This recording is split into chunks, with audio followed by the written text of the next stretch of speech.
So here is, now play along with me. Here is Victoria's product, all right? Now, I know Victoria's on the call. You tell me what, first of all, you believe is the search term that Victoria is trying to optimize this listing for. What do you think is the search term that Victoria is trying to optimize this listing for?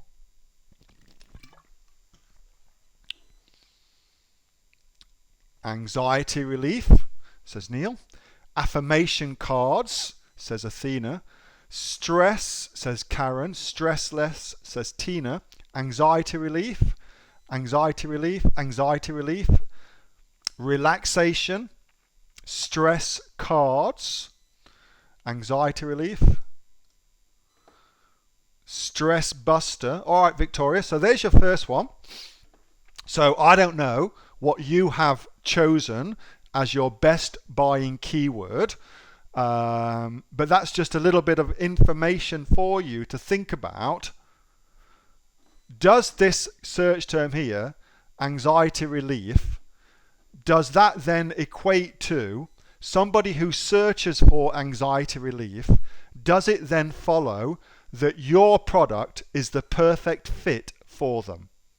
Does that then follow? Because when I think of anxiety relief, if we type in, let's just pull up another search type. If we type in anxiety relief, let's have a look what Amazon tells us is the best thing. Because what they're doing now is Amazon is saying, here's what sells best when somebody types in anxiety relief. Okay?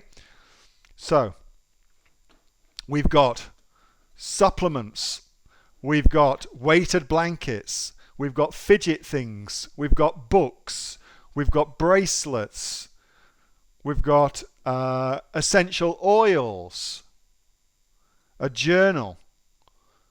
So it is fair to say, I think you would agree, that I agree, based on this here, it looks like your number one search term that you're going after is anxiety relief.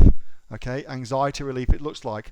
And if that is the case, I would question the term that you've gone after, because it doesn't follow that somebody who types in anxiety relief is actually looking for some cards to put on their desk that help them with affirmations and things like that. That doesn't follow. So you may want to reconsider your search term that you're going after, and therefore reconsider your title. Reconsider that. So that's one thing for you to think about for sure. Okay, it's not really clear at all, and it doesn't follow.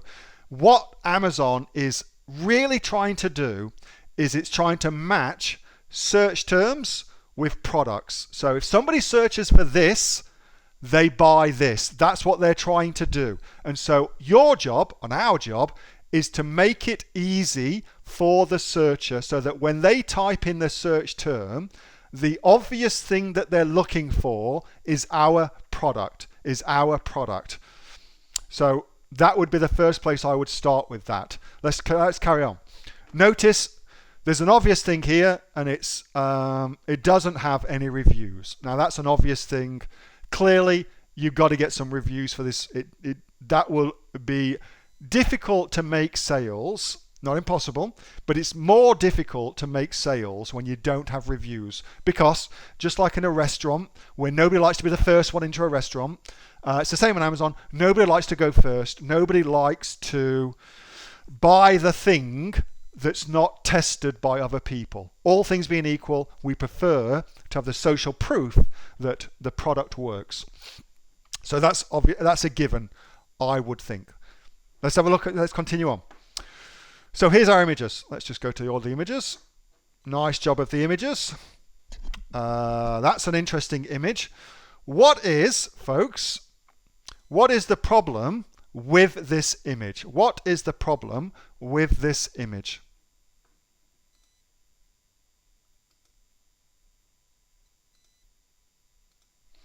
What is the problem with this image?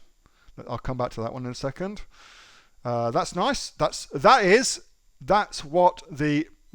product being used. I love that image. The product being used. I'm more relaxed. I'm at my desk. Really, really cool. Discreet and easy to carry. Would that be a thing where people would be interested in that? Being discreet and having them easy to carry? Is that a thing? You can take them with you. Great. Again.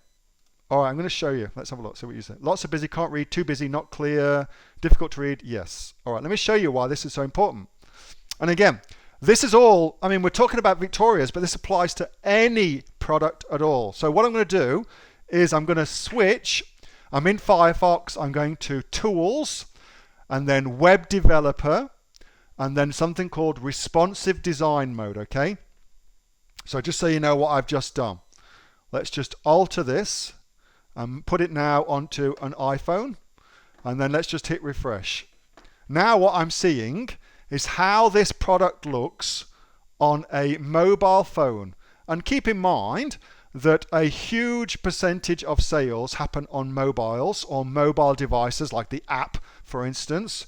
So let's just have a look at the images now. Notice the first thing we can notice is we've no longer got all those images. Double tap to zoom. So here's that image. So can we read this image? So on a computer, it was difficult to read. On my big old Mac, it was difficult to read. But now we've put it onto a mobile phone. It's pretty impossible to read that text, all right? It's pretty possible to read that text. That makes sense. I can just read that. That kind of makes sense again. And I can't really, I mean, that's probably just my eyesight, but I can't really read any of that. So something for you to consider in that too, Victoria. All right, so there's that. Anything else you guys would say? Let's just have a look what everybody else has given to it as well. But I think, Victoria, your main thing here is the search term does not match up, or is not the obvious search term when somebody is looking for this product. It's not the obvious search term. And what I would do to figure out what the obvious search term is I would give this link, or give your product link, to 5 people or more who are not Aussie online entrepreneurs. Just give it to 5 people who don't know much about selling things on Amazon, and ask them, what is this? Just say to them, what is this? And they will tell you, oh, they're whatever they may be, okay? And that's, I think, a really easy way to get what your buying public tells you, to get them to actually tell you what the product is all about, rather than us guessing at it. It's best to get other people to get them to tell you instead. I hope that was helpful, Victoria. Really, really good. You've done a great job of it, by the way. I've said nothing at all about your bullets, nor about your product description, both of which are absolutely A-OK. I looked at them earlier. You will need to rejig them based on what you come to learn about the perfect thing search term wise for your listing. You'll need to rejig based on that. Hey, thanks so much for watching that video, and I hope that you got some massive value from it. Before you go, do you live in Australia? If you do, this is for you. Would you like to learn how to sell things on Amazon here in Australia? Would you like to know what sells really, really well and what sells for the maximum amount of profit? Would you like to know where you can source those products from, whether that be in China or here in Australia, and how to source them so you pay bottom dollar and get maximum value for what you're doing? If you do, please subscribe to my channel and like this video, and you'll learn that and much more. It's the exact same information that people like Jeff from New South Wales I've used to make $45,000 a month on Amazon.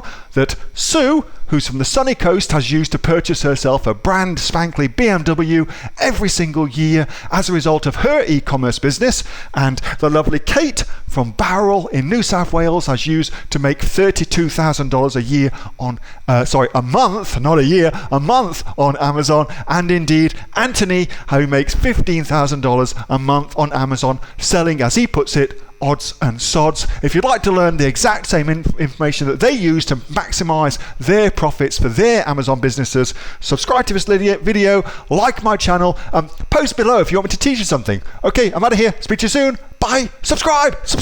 Do it now.